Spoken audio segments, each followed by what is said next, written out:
Good afternoon, Wyoming. Welcome to webinar 3 in our Wyoming Culture Change Grant for 3 years. That's fun, which has 3 parts. That's fun and not confusing at all, right, everybody? Oh, and it's part 3 of the Artifacts of Culture Change 2.0. Woo, who can keep up with this? So the 3 parts of the Culture Change Grant are 1, supporting the coalition. I'll talk more about that at the end. If you want to join the committee, let me know. 2, working with 5 homes more directly with monthly consultation. I'll tell you more about that at the end. And part 3 is an annual conference, believe it or not. And really, I guess somewhere in there are these monthly calls. They're meant for the whole state, but also for the 5 intense homes per year. And everyone's invited to listen to these webinars. We're trying to share knowledge across Wyoming about culture change. Culture change refers to changing institutional culture, everybody. Of course, it does not refer to ethnicity because we couldn't even change that if we tried, right? Would you agree that many nursing homes, unfortunately, are pretty institutional? And I'm challenging Wyoming to make all 38 of yours not institutional. And part of that would simply be listening to these webinars. Another part would be joining the project. Another part would be joining the coalition. And the next part would be taking a part in our annual conference, which I'll tell you about. It will be over one whole month of March 2022. Instead of in person, it's going to be over Zoom this year. So let's get going. We have a lot to cover.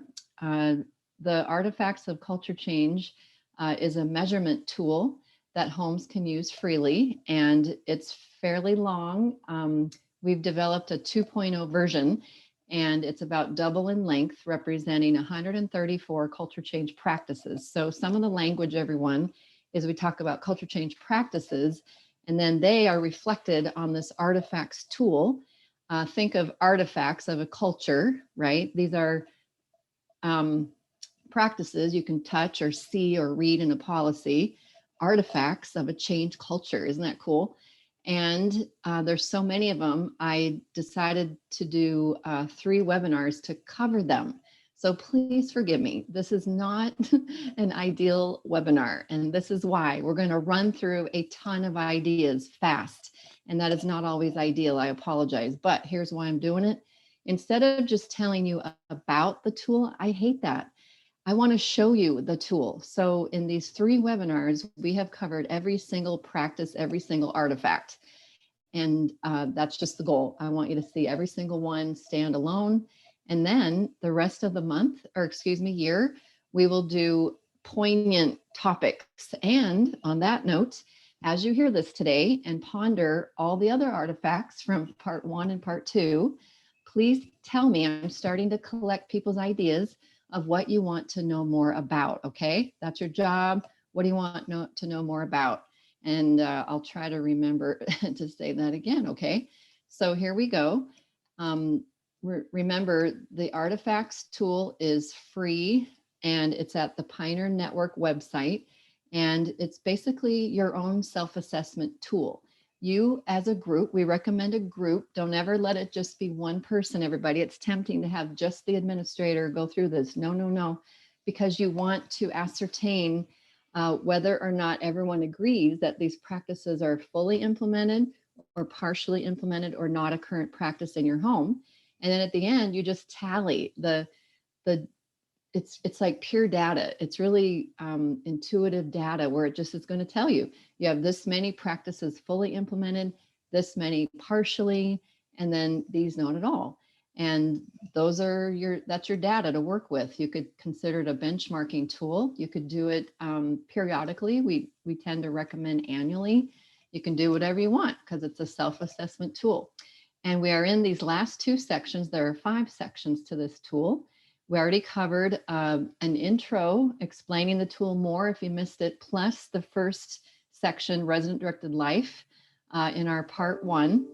And then we also then in part 2 did Being Well Known, along with Home Environment and Accommodation of Needs and Preferences, last webinar. These are all recorded. And also now today we get to look at the last 2, which I'm going to tell you all about. So here we go. Family and community is the next section. And here we go, starting with item 94. The numbers don't really matter, and I won't say them each time, but that kind of tells you where we are in the tool. How do you like this, everybody? Children regularly engage with residents. So fully implemented means at least weekly. We thought that was be really representative of fully implemented. Partially means at least monthly.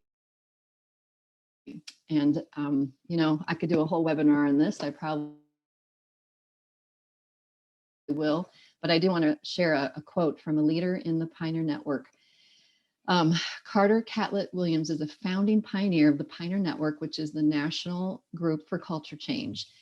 And she herself got older and moved to, I believe, an independent living at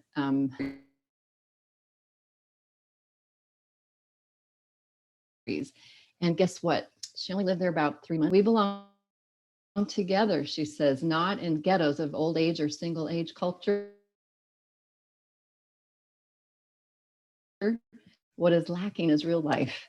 Beware of confusing programs with real life. So there's a lot there, everybody. If you hang out with if you'll hear me talk about, let's move towards normal life, not this institutional life.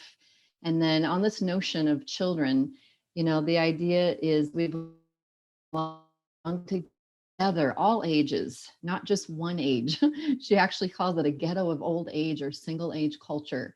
And these are my favorite photos. They're not even my own kid, but check this out. My friend Kimberly hands off her little baby Eden at only 2 weeks old to Eileen, who lives in the nursing home where we would go be with people. Notice I'm not saying visit and not saying perform for.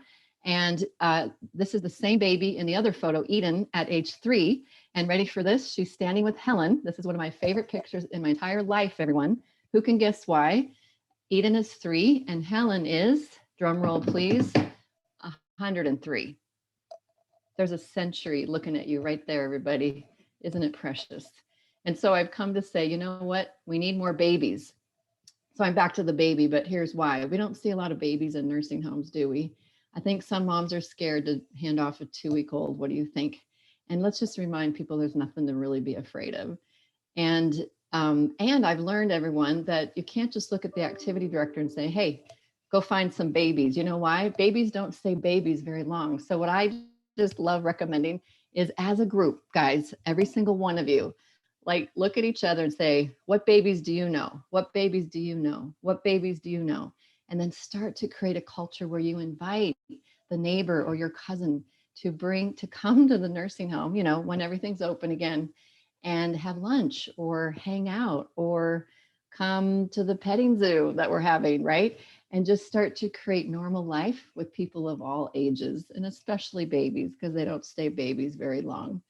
We could do a lot more on that, but I don't have time. So next one, according to the residents' preferences, the home invites outside groups to meet in your home with residents welcome to attend. I actually saw this in practice, everyone, in a small community in Minnesota during my practicum.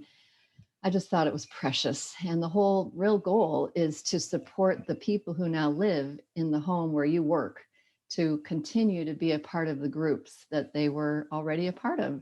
So telling whoever the group is, if you can, that they're welcome to meet in your building is a way to support belonging to a group. All right, next we have that your home works with residents to accommodate whatever their preferences are to be engaged in the wider community.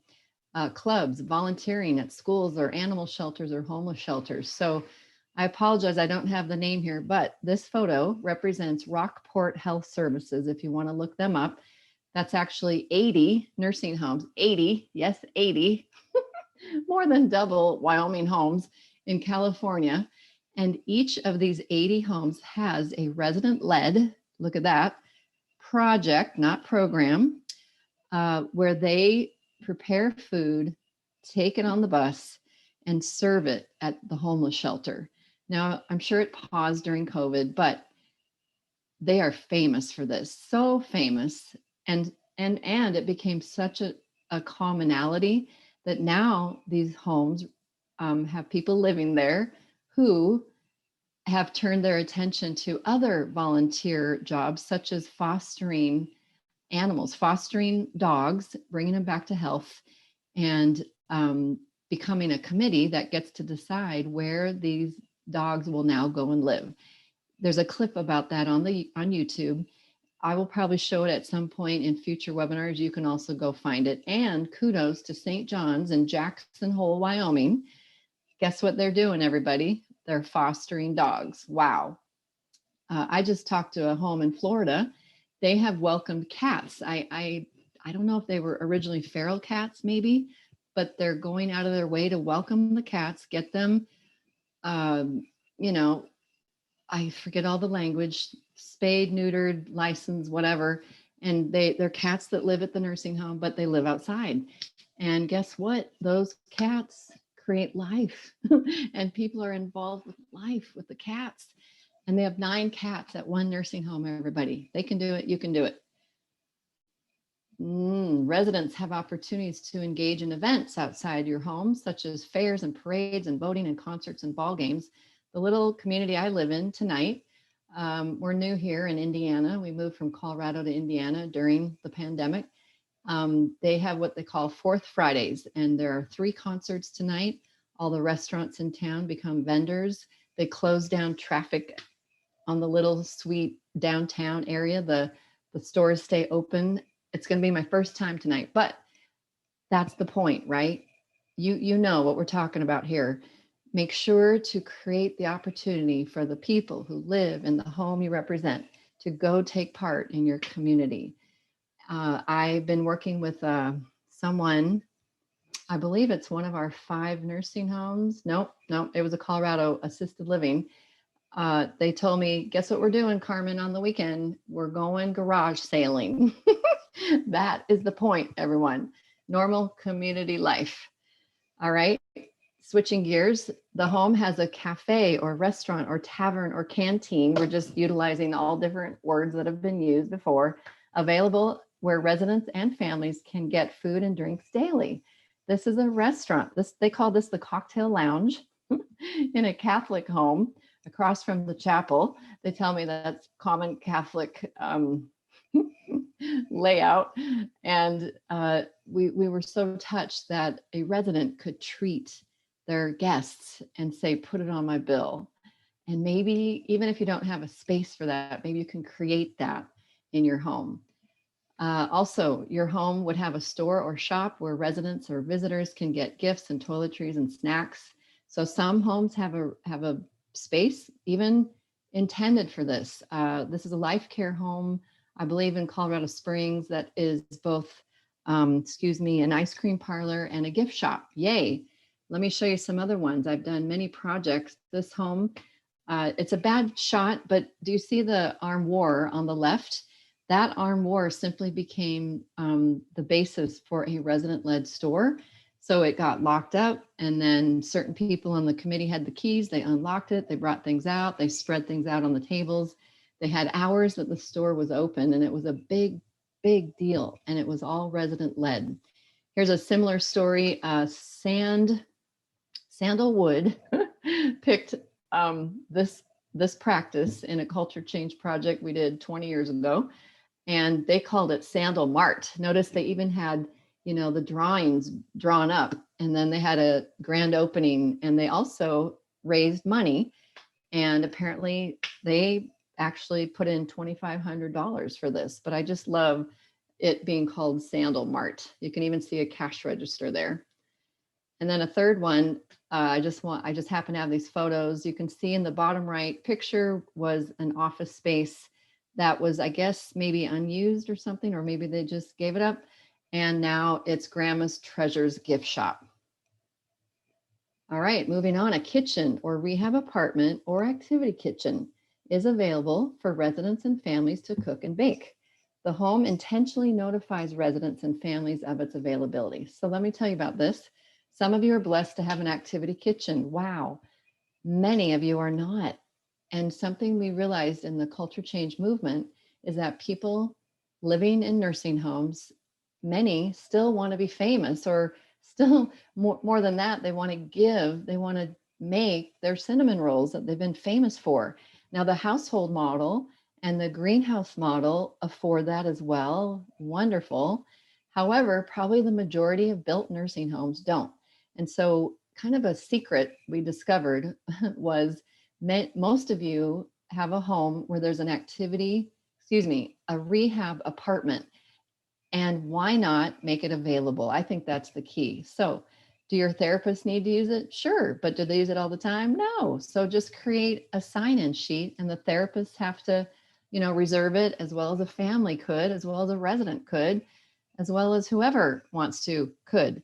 And this is a famous story in the household world. Manda was famous for her cinnamon rolls, and they supported her to make them again. And she made them all the time, and people came from afar to get them. Isn't that beautiful? It's beautiful. Oh, and guess what? Instead of caramel rolls, somehow they turned into Carmen rolls. How fun is that? I'm sure like someone misheard it or something and it switched. In fact, my cousin called me Caramel growing up. That's so funny. I don't normally share that, but there you go. All right, next one. There's a family council or family group that meets routinely. I know many of you have tried to do this over the years. And I just want to challenge you to keep figuring out what will draw families to you. Think about it. If you have wine and cheese, are they more likely to come? Mm-hmm. If you give some decision-making authority to the family group that comes, will that bring people? Yes.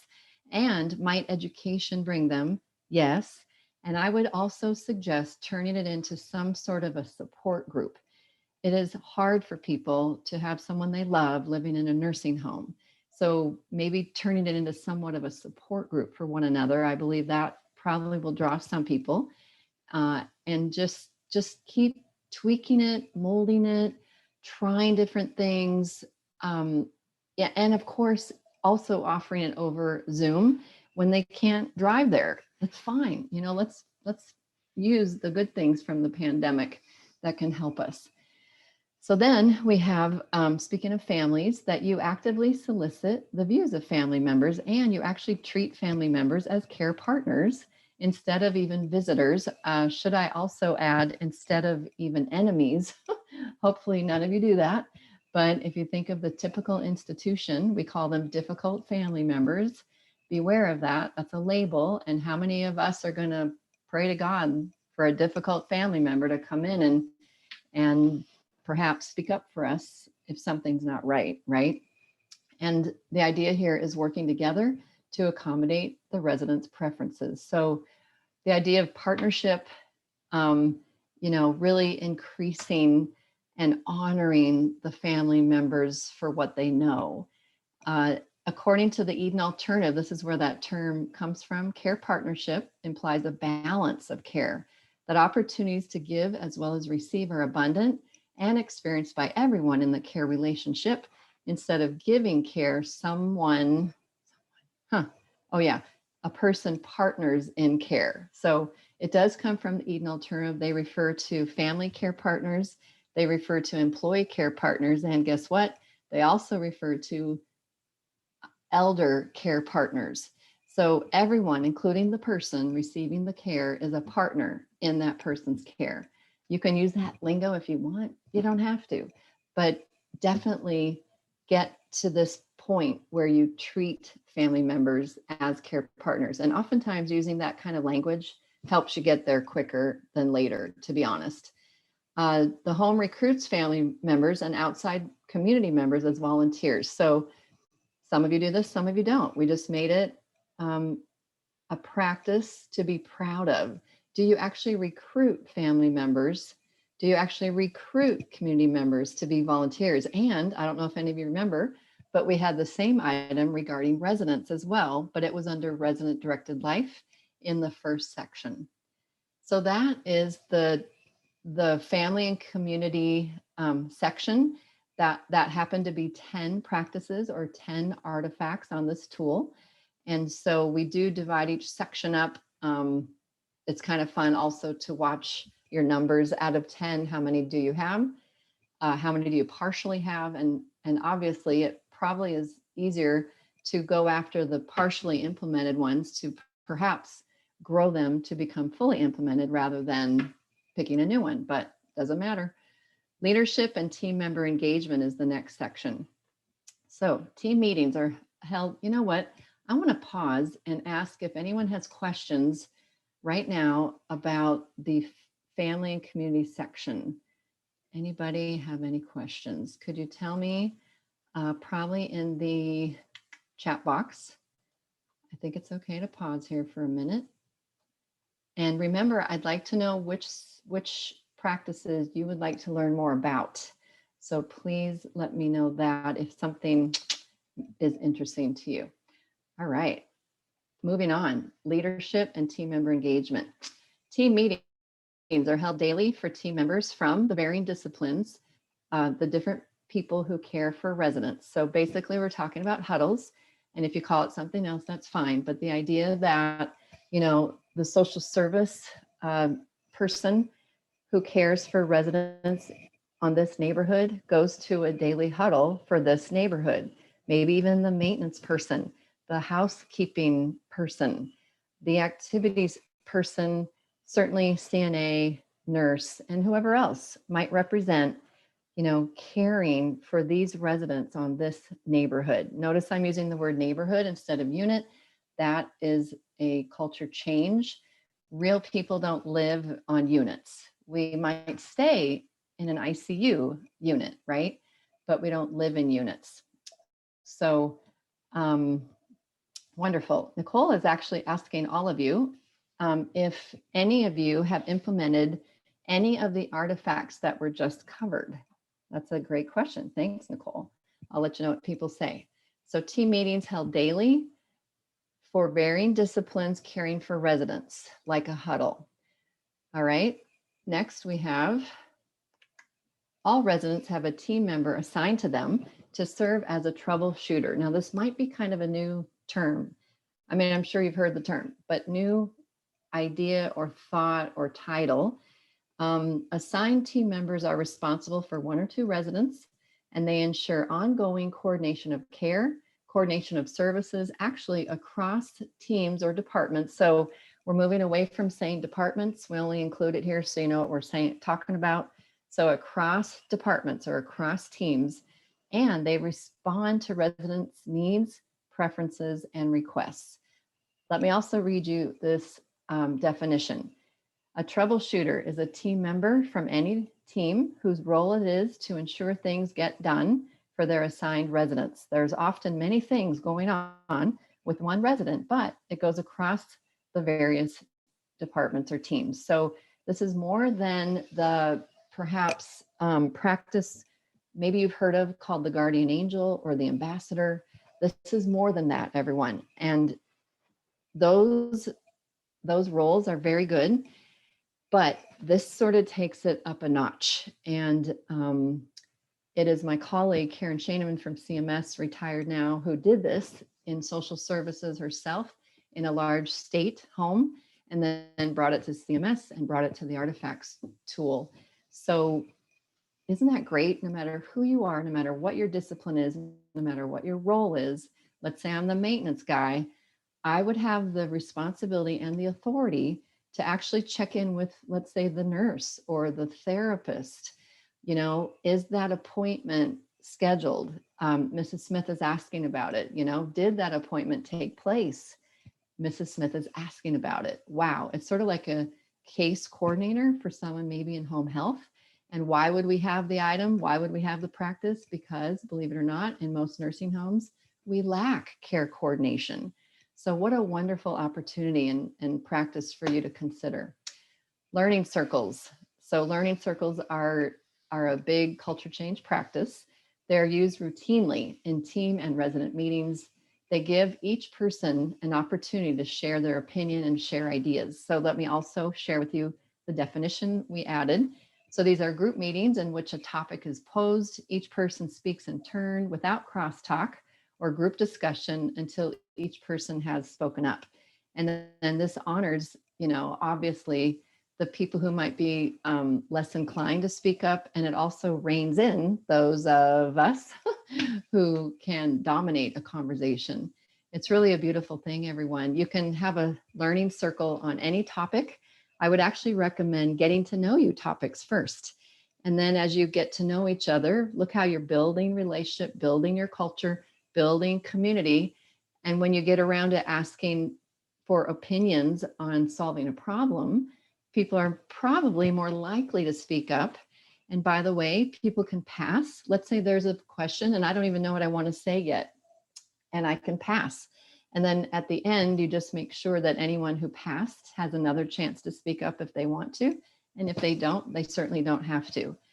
We highly recommend this, everyone, because you hear good ideas from each person. And notice it's called a learning circle, not just a, I marvel at this. It could have been called a listening circle because we're supposed to listen to each other and give each other that platform to talk and not interrupt each other and not have the crosstalk yet. By the way, that's tempting. You just have to remind each other to wait. Don't butt in. Wait till everyone's done. Then you can have all the group discussion you want. And notice though, it's called a learning circle. And I just really marvel at that because by the end, you probably learned something. And by the end, you probably have a solution to a problem. And plus, now you have the group discussion and you come up with a decision together if there is a problem to be solved. We are going to invite the mother of learning circles, Lorene Norton, to be a speaker at our annual conference, which will be over Zoom in the month of March. And so we're going to learn a lot more about learning circles, everybody. Plus, you can go to their website, actionpack.com, and they have a lot of free resources. Okay, here comes another beautiful, one of my favorite, highly recommended culture change practices overall. If I was any of you looking to change culture, this is one I would begin with. Personally, I would do open dining first, open dining time, so that we could stop waking people up and honor sleep, and everyone's happier when they're well rested, they're less depressed, they're less anxious, and they don't fall as much. And then I would do community meetings next. So this is a meeting that is held on a routine basis. We put in here at least weekly. However, I really tried to actually say daily, because I will tell you why in a moment. I highly recommend daily. So here we go. Where you bring residents, team members, and families together as a community. So notice it's everyone. You are a community. We have lots of resident groups, resident council. We have lots of staff in services, staff meetings, and then we have family meetings sometimes, right? But rarely do we come together as one community. And this is the point. And so then you decide things together on what you want to do at your meeting, the content of your meeting, like maybe inviting new residents and new team members, staff, where I'm avoiding the word staff, the new team members to actually not just be introduced, but to introduce themselves. I love that. It's so much fun to give someone the microphone and see what they tell you about themselves. Also then, of course, celebrating life events, birthdays, staff birthdays, team member birthdays get missed a lot, everybody. Don't let anyone's birthday get missed. And then the other life events, someone's big anniversary or, a big, the 10th grandchild is born and all that wonderful life event stuff. Again, you could solve problems at these meetings. You could plan future events. This is something institutional people don't get to do much, is plan their future. And believe it or not, you can also review policies. It's true. So I'm quoting the Barkans who started this, and I'd love to tell you a lot more about this. In fact, I will do a webinar on community meetings because they're so important. And so I'm quoting the Barkans who started this. They say community meetings are designed to gather as a community. I love that. To build connection. Love that. By discussing issues of mutual interest and concern. So there could be issues in that nursing home, issues in that community, issues with the family struggling in that community, right? Celebrating life events and birthdays, having new residents and employees introduce, remember, mourn, share goodbyes before someone leaves, acknowledge any gains or progress or life passages, losses, recovery, coming back from the hospital. Now, guys, for some of that, we've just learned that HIPAA says you can share these things if you have permission. And one of our 5 homes is working on this one. They want to be able to share more information freely. So they're starting to ask residents about permission to do so. Also, you can build connection by honoring the role that people take in their community. Like, you know how sometimes a resident loves to greet people at the door, you would honor that role. Or golly, how about just someone who doesn't talk much, but they smile all the time? You could find a special sweet spot for each person who lives there and works there to thank them for what they offer your community. I've also seen policies reviewed. A smart, quappy-minded administrator would always review a policy at every community meeting. Isn't that great? And they did do them weekly.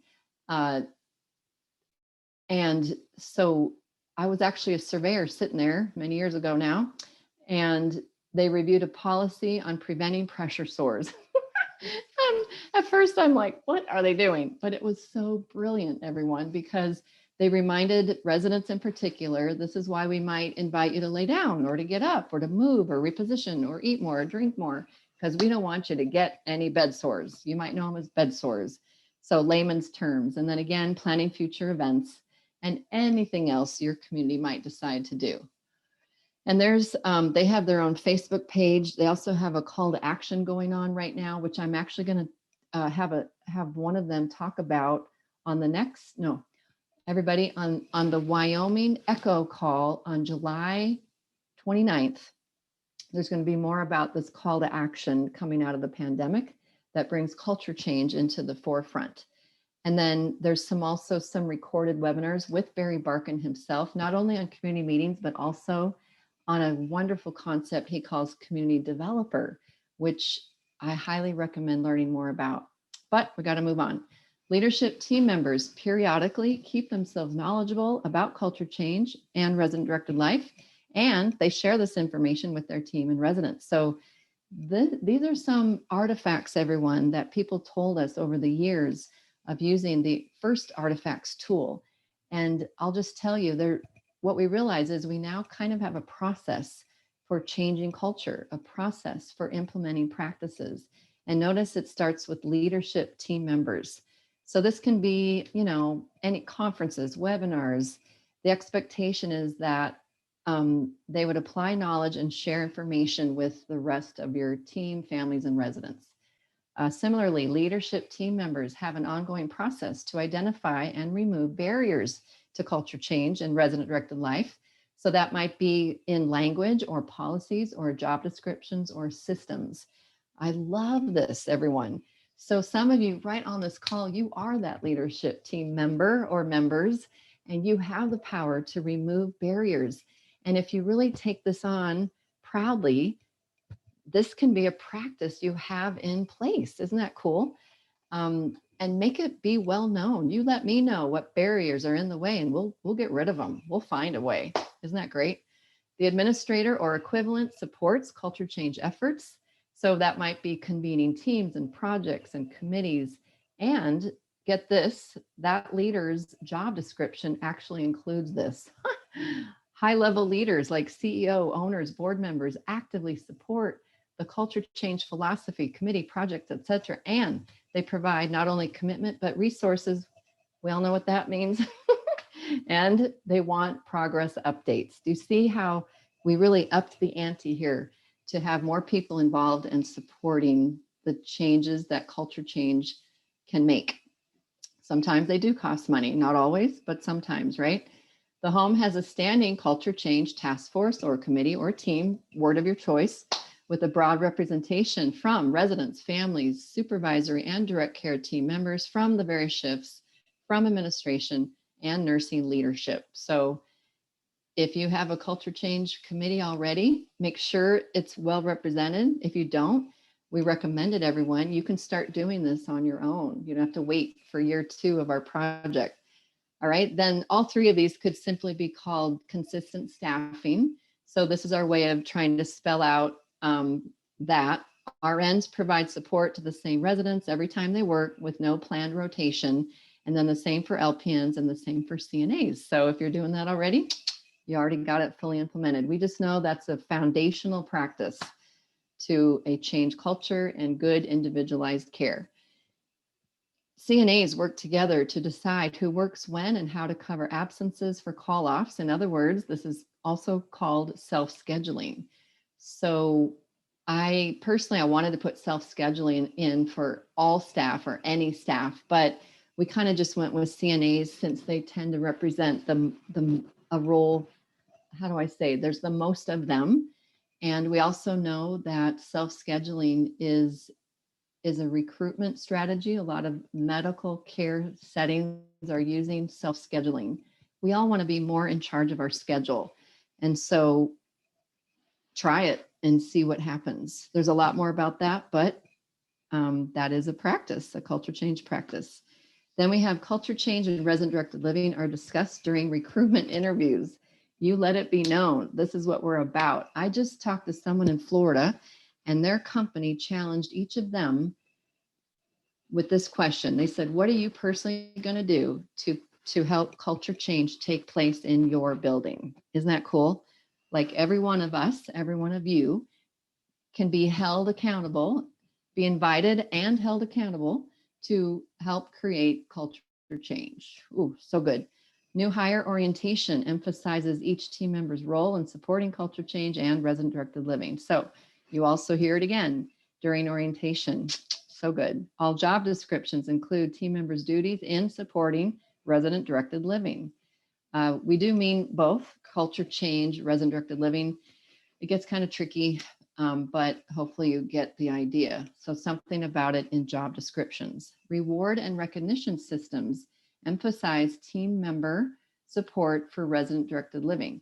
So I'm curious if my friend Brenda Hancock is listening today. Yes, she is. Hi, Brenda. You know, Brenda and I go way back in Colorado, everybody. And Brenda was able to do a lot of neat things in Colorado during the days where we both ended up working for a company doing culture change. And this photo is from Brenda. Brenda's famous for a couple things, one of which was Culture Change Awards. And we actually have this artifact in here because of Brenda Hancock, who now lives in Wyoming. Round of applause for Brenda, everybody. And this is the photo you gave me once, Brenda. And I love how Brenda was wise enough to give this award as it was earned, not just like other awards. In fact, Brenda, I bet we have a moment. Why don't you tell them? I'm allowing you to talk. How did you devise the Culture Change Award? Oh, can you hear me? Yep. That was such a long time ago. I did recognize the board though when I saw it. I can't really remember how it started, but we had I actually went to a trophy place and had an award designed, and it was engraved with whatever whatever they did, you know, and people did different things. Some of them did different kinds of activities with residents where they always did something. I mean, just all sorts of different things. And then that paper in the center was, you know, Robert Frost's poem about I took the road less traveled. That's right. And so that's what was in the center. And then on the bottom of the award, it said, I took the road less traveled. And it was just kind of a neat way to acknowledge that somebody did something that was outside of what their job was, but it was positive for the people who live there. Mm-hmm. Brenda, I remember, didn't someone do some painting kind of on their own? They painted an area. Does that ring a bell? I believe that was one of them. It could be. I don't remember. Okay. I was trying to remember. That was probably like 2005. Mm-hmm. Anyway, Brenda, she didn't know I was going to do that. Thank you, Brenda, for sharing. Isn't that neat? And because of you, we have item 120. 120, that's all. Way to go, Brenda. All right. So now we don't expect you to do exactly what Brenda did. We don't, you know, tell you what to do, but some sort of reward and recognition. You take it from there. And one thing Brenda did that impressed me was it was not like Employee of the Month where you got to find someone. It was given as earned. So thank you, Brenda, again. All performance evals include a category for support of resident-directed living or culture change. I'll tell you what, everyone, that would be the next thing I would do. Let's see, open dining, honoring sleep, community meetings. The very next thing I would do is performance evaluations, because what I've learned over all these years is the minute somebody knows they're going to be held accountable for some of this, guess what? They become a believer and they stop refuting everything. So I highly recommend that as well. All right. And then we have all team members are trained in culture change and resident-directed living at least annually. So we felt that was fair. Again, it starts to build into your culture, into your systems. The principles of culture change and resident-directed living are integrated into all training topics. Wow. If you want to get more money for your training, there you go. That's new and different. And I'd love to start hearing about homes doing that. The medical director is actively involved in your home's culture change efforts, and you provide training to this person, medical director, at least annually on culture change and resident-directed living, as well as their role in supporting it. So how do they do that? For instance, assisting residents to make informed choices, flexible med policies, etc. So I'll just be honest, everyone. It's easy to kind of say the medical director's involved because he comes there monthly, let's say, but it's another thing to get them educated and truly involved. So I would just challenge you on that. Don't let them just hear about it, but kind of, you pay them money. Maybe start to consider how to do it a little differently, how to create more of an expectation around that. And I'd love to hear stories later. Team members wear clothes that support a home environment as opposed to scrubs or uniforms. Now, nobody get upset. There's always a little bit of an uproar. And the major things I hear is it's easier to wear scrubs. And if they get dirty, they're easier to wash. We've heard it all. But the truth still comes down to this, that it's normal to wear normal clothes. It's medical to wear medical clothes. And residents end up telling us it makes them feel more sick. It certainly depicts you're sick. It depicts hospital more than a home. So we just would love to challenge you to start talking about that. These are 3 nurses. I couldn't find my before picture, but imagine them in scrubs and lab coats, looking very medical, very nursey. Sorry, nurses. And they worked on this and they chose to be leaders in this. And notice, no scrubs and no lab coats. And then not everyone did it. The way to ease into it, everyone, is simply to make it an option. And then some people come to it on their own quicker than others. And it's so much fun because the ones that tend to come to it, they like to dress. I don't mean to say dress up, but they like to coordinate their dress. they're unique in their dress, It's just watch what happens if you open it up. Ooh. And the next one, team members other than CNAs are encouraged and supported to receive cross-training as CNAs, fostering a team approach to meeting resident care needs. So the whole idea of cross-training, because the role of CNA is so important and so needed, and because that person can help the people who live there. I need to bring up neighbors, don't I, everybody? The people who live there, the neighbors, oh gosh. I'm sorry, I tried to turn that down. It didn't work. It just makes a lot of sense. I know you know it, to have more and more people qualified to help people, let's just face it, in the bathroom, or to get in bed or out of bed, to be able to eat, to be able to get dressed. So this is so important. And to be honest, many homes around the country have been doing it out of necessity. They didn't have enough CNAs. Maybe you're in that necessity role right now. And it's okay. I've heard administrators say things like, you know what? I love being an administrator because I don't need to walk around and find, I love being a CNA. I don't have to walk around and find one. I can just help the person. You need to get out of bed? Okay. You want to get back into bed? Okay. Wow. Someone needs help to eat? I'll sit down and help them eat. And yes, sometimes even to help someone in the bathroom. Think about all the time we waste running around looking for a CNA. And then they're busy anyway. What are they doing? They're usually helping someone else in the bathroom or doing those ADLs, right? And so, to be honest, through the whole decades of culture change, what I've noticed is leaders true leaders, they just go become CNAs. And I know I'm talking to some of you, so just consider, just go do it. Go be a role model. Go say, I want to do it.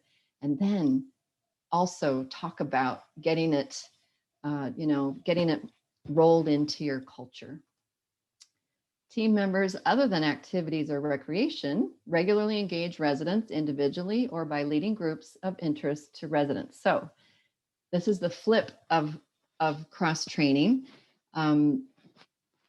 Just more and more, I see all of us, the more we can all do for residents, the better life and the better service they will receive. And I think of Brenda Hancock again. Brenda, you never had a picture of your garden club, but I show this photo from another home in your honor. And Brenda herself, as the administrator, started a garden club. And she always, I should have you talk again, my dear. I love how you say that who better to learn from but older people who've been gardening.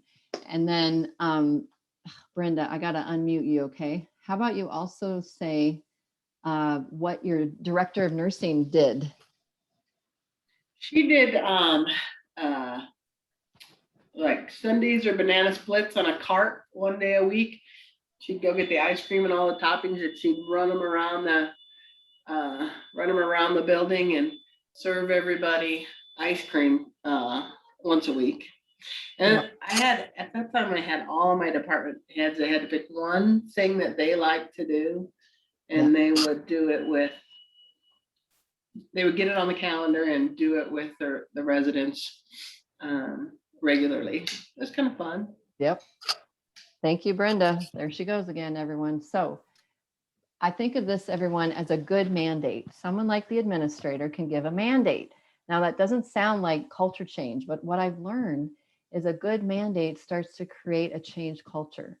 So a wise administrator like Brenda Hancock says, hey, team, leaders, I want you to do something with residents.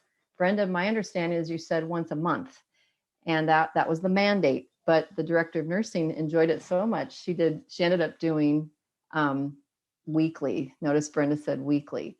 I remember it was root beer floats on many Fridays, but also, like she said, other things as well. So you could do that. That's a neat way to enter into that one. The home welcomes and encourages team members to dine with residents. Hopefully you already do this, everyone. In our institutional history, it's always been like a no-no to allow staff to dine with residents. I actually saw a sign once that said it. It said, staff are not allowed to dine with residents in the dining room. And I was a surveyor at the time, and I felt like just crying or being sick, to be honest. You know why? We trust staff behind closed doors to help people in the bathroom or the shower. Why can't we trust them to dine together? So please don't let that remain in your culture. And any one of you on the line, you can go have lunch with residents tomorrow, tonight, Monday, and start role modeling it. And then you can get even more creative. This was a Wednesday buffet. The kitchen came out of, the food came out of the kitchen. The workers came out of the kitchen. And you could go help yourself if you were able, or staff would get it for you, because staff were invited to dine with residents every Wednesday for free on the house in order to build community. And let me tell you, I watched this with my eyes and my ears. It was noisy. It was loud. Imagine there's one or two staff team members dining with residents, and imagine the talk at each table. It was glorious. I wish I had a video of it. And see the activity director there with her baby, the administrator, the wise administrator told the activity director, you are welcome to bring your baby until she starts toddling around. So that baby came with her every day for a year. There's a career ladder for CNAs to hold a position higher than base level. They mentor, supervise, coach, like a team lead, a lead CNA role. The home promotes and supports team members who desire to further their education. So this might mean classes. It might mean flexible work schedule. It might mean scholarships to do the training. Recruit volunteers and direct volunteer activities. The home has a paid volunteer coordinator in addition to the activity director, either part or full-time. Boy, howdy, this is worth the money, everybody. If you have someone dedicated to getting volunteers and you do the math later and you multiply times a minimum wage, you'll just see how you reap the benefits. All team members receive person-directed dementia care training annually. Your home uses non-institutional language in all your documents and verbal interactions and provides periodic training. Periodic training is really important here. It takes time to change our language to all team members to remove institutional language. And what do we mean by that? Non-institutional language always considers the person first. It always enhances dignity, and it's also not pejorative or paternalistic. So right now, everybody in Wyoming, our first word that we've been focusing on is considering using home and community instead of facility. And then these are others that are part of our definition in the artifacts tool. I think we mentioned it already. Consider using neighborhood instead of unit. And instead of a wheelchair bound person, you would just talk about the person first who happens to use a wheelchair. In fact, guess what? The only label that we need to use, are you ready for this, everyone, is actually the person's name. And so person first always puts the person first. You don't say a paraplegic, you say, oh, that's so-and-so. And here's a lot of things about her. And maybe one of which is she's paralyzed from the waist down. Trying to avoid labels and trying to always put the person first, name and person, and then describe maybe what they have going on.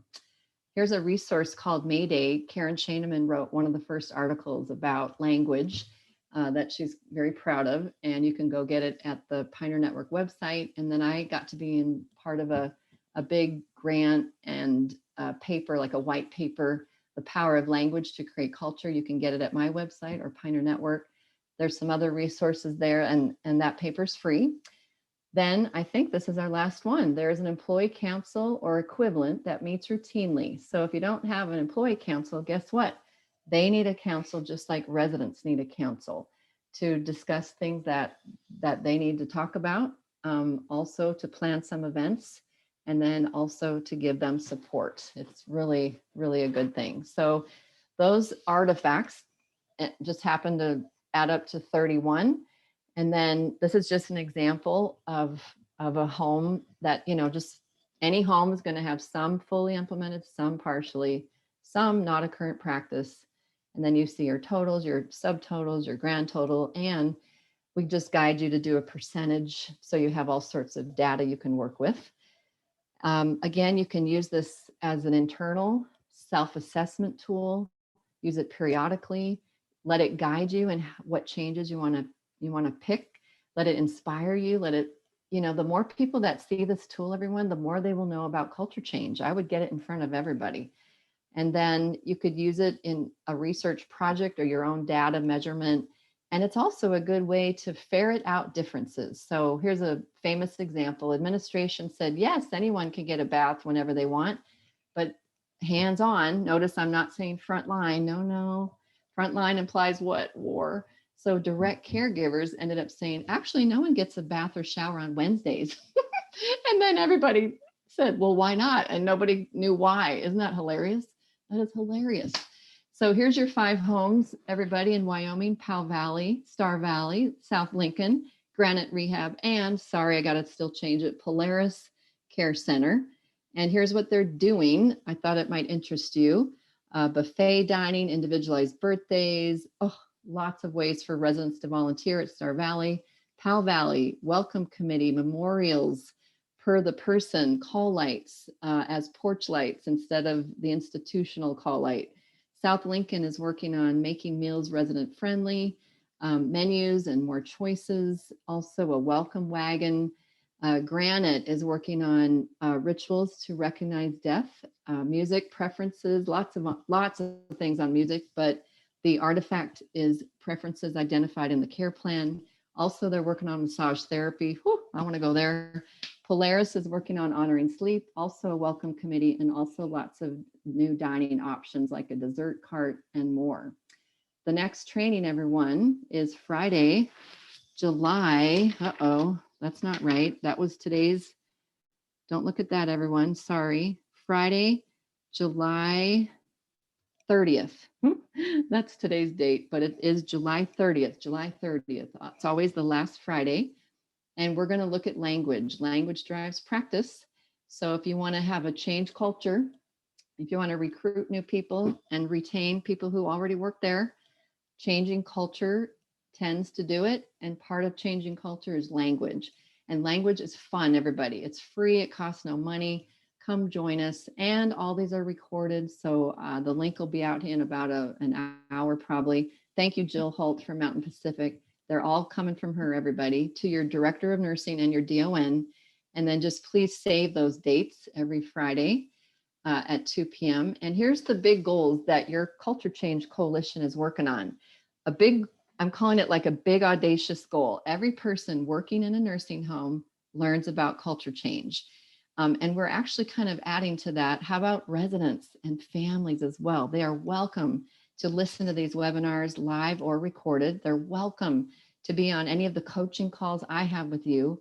And, just keep bringing more and more people in, because the more people start to hear it and get excited and understand it, the more your culture change will change faster.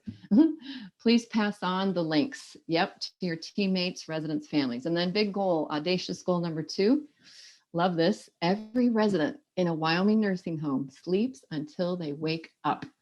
This is from me to you. Natural awakening is a gift. Uninterrupted, restorative sleep improves your physical health, your psychosocial well-being, and your quality of life, everybody. And it also translates into fewer falls. If you would like to be a part of our it's now one committee. It's called the Steering Committee for the Wyoming Culture Change Coalition. Please let me know. You're welcome. And please save these dates. I don't have them up there, but March, we just decided after I made this handout, every Tuesday in March at 2 p.m. will be a culture change session for free. So instead of a one-day annual conference, it'll be a 1-month conference over Zoom, and we're doing every Tuesday at 2. And there's even more coming, and we'll have to set the dates for, we wanted to call it like a happy hour for each discipline, but it's really a special session for each discipline, including residents, a special session for residents, a different special session for families, and even a special session for surveyors. Your surveyors are very involved, and it's thanks to your survey agency that we have this all happening. And I think I mentioned already the word facility we're trying to get rid of. Person instead of patient, everyone. No labels at all, including not feeder. Here's another fun thing, label jars, not people. And we're trying to move toward the softer language of approach instead of intervention. And with that, do we have any questions, please, somebody, or comments? And what else would you like to know more about? Will somebody be brave? I'm going to allow any of you to unmute yourselves.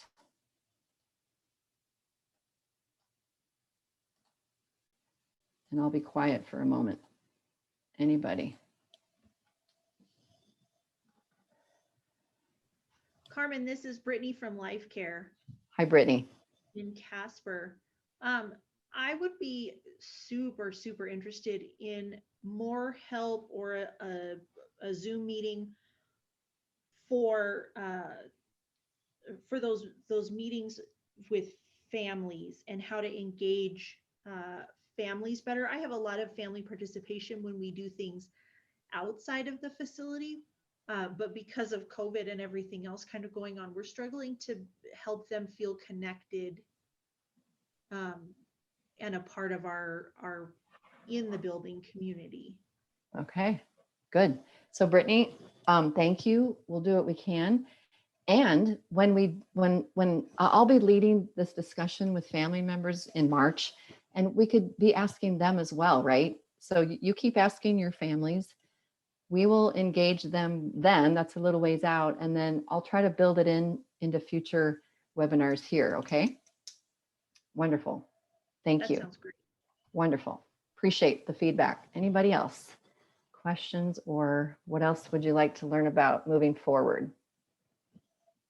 And you're welcome to tell me in the chat box or tell me in an email. It's great seeing all your names today, everybody. I don't know all of you, but welcome. Okay, so nobody, no one's going to tell me more. Come on, Wyoming.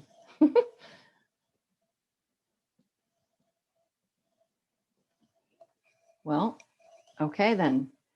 Please interact with me as you wish over email. And let me just end with these takeaways. Just some ideas to be cognizant that unfortunately we have artifacts of the institution, don't we? And be proactive, call them out, talk about them, say it out loud. What I've learned in this business is sometimes you just got to say things out loud, like, isn't that word facility awful? And talk about it. Learn about then the artifacts of culture change. You know, if nothing else, print them off, make copies, and give them to everybody. That's really an easy way to get things rolling. Become a culture change advocate or lead, and even be so bold, everyone, to call yourself that. I'm the culture change lead in this building. Fight for the title. Go for it. Consider a committee. That's really the key. Get strong upper management support. Some of you are that person. Make it happen. Guess what? I can't help but just say this probably till the day I die. Culture change is still the answer. You will save money. It's more efficient. You will make money. People want to live there, and you won't waste money on turnover. You'll have much better satisfaction. It's just better all around. They always go above and beyond, remember, minimal regulatory requirements. And one of those requirements that is so beautiful is to help residents achieve their highest practicable level of physical, mental, and psychosocial well-being. Guess what? Culture change will help you finally really do that. And last but not least, try to emphasize life, real life, living more than care. Care gets all the attention and life gets missed. So don't let that happen. Thank you all for joining us today. Thank you, Wyoming. Way to go. We'll close now and see you next month. Thanks, Carmen. Thank you. Thanks, everyone.